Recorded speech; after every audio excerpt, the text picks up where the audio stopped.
First of all, I would like to say that I am not making light of the fact that some people genuinely struggle with mental illness.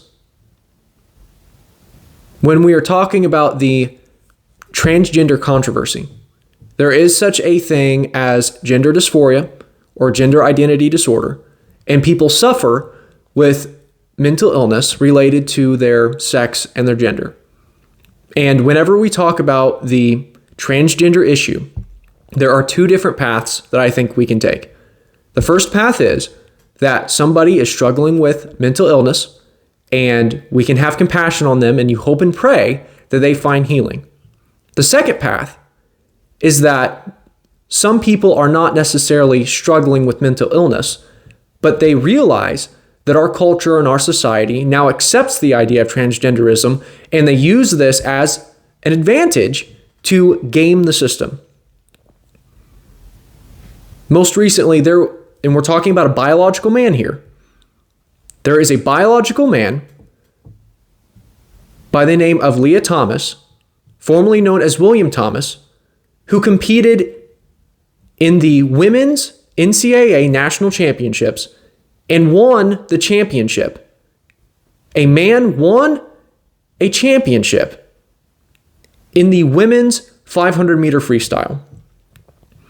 And unfortunately, in this particular case, I think this is more about cowardice as opposed to mental illness. Because this person, this man that is going by the name of Lia Thomas, grew up as a boy, grew into a young man, competed for the same college.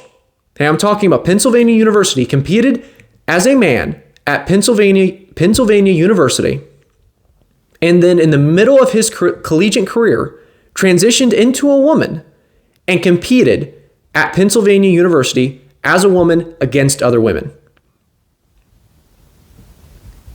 Okay? To me, this is not somebody who really deserves my sympathy. When he was competing as a man, he was ranked 462nd on the men's swimming circuit.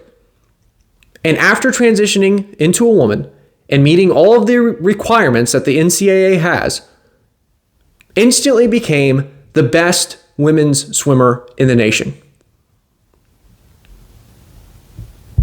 This is not somebody who deserves my sympathy. This is somebody who was so insecure with the fact that they were irrelevant swimming as a man that they decided to transition into a woman and destroy the careers of the people, of the women that he was competing against.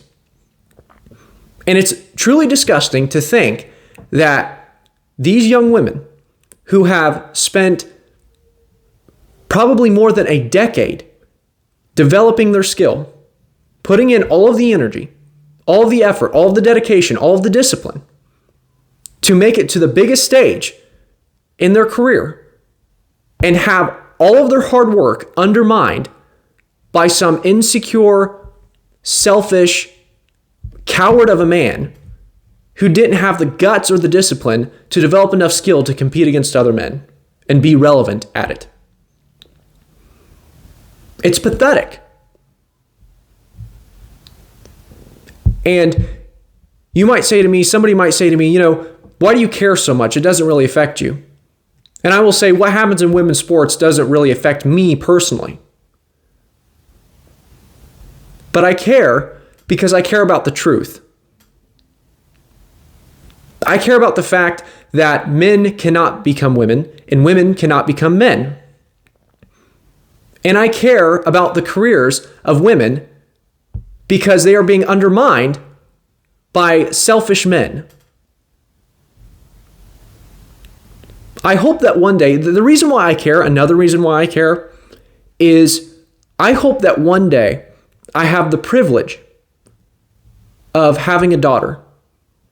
And I look forward to the time that I will get to spend with her. And I'm a big fan of sports. I'm not particularly good at anything, but I hope that I can share my love of sports with her.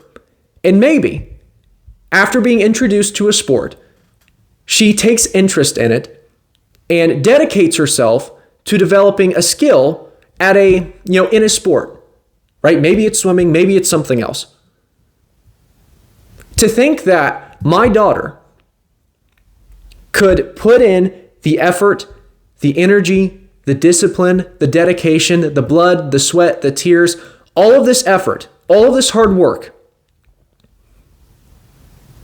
to transform herself into a better person, into a better athlete, to think that she could do all of those things to make herself better and to develop a skill, to get to a high level of competition and have all of that hard work undermined by some Neanderthal of a man who doesn't have the guts to compete against other men is truly, it's appalling to me. I am scared. I am scared for what my daughter is going to have to face. I'm afraid that she's going to work on something. I'm afraid that she's going to dedicate herself to something and have her chance of success be destroyed by a man pretending to be a woman. That's why I care.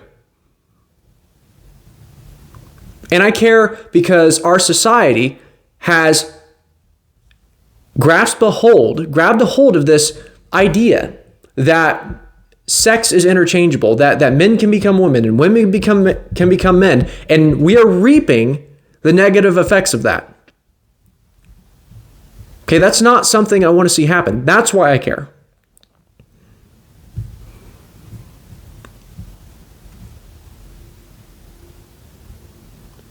And it's amazing to me, when you look at it from a political perspective, is that this idea, it's like you have modern day feminism and transgenderism coming from the same political aisle. And so you have modern day feminists saying that they want equal rights and they want women to be able to do everything a man can do. And they will tell you that a woman can do whatever a man can do. Okay? And so I guess it works both ways, because a man can just transition into a woman and dominate women's sports. So if you are truly about protecting women's rights, I mean, you should be firmly, vocally against this. Because not only does it undermine the stability of our culture, the stability of our society, it also undermines any potential for your daughters, the women that you care, or any woman that you care about, of having success. It undermines all of it. So if you have the least amount of care, the least amount of respect for women and what they are trying to do, okay, if the modern day feminists, if it's all about supporting women, it's all about respecting women, okay, if you have any respect for women at all, then you should be firmly against this.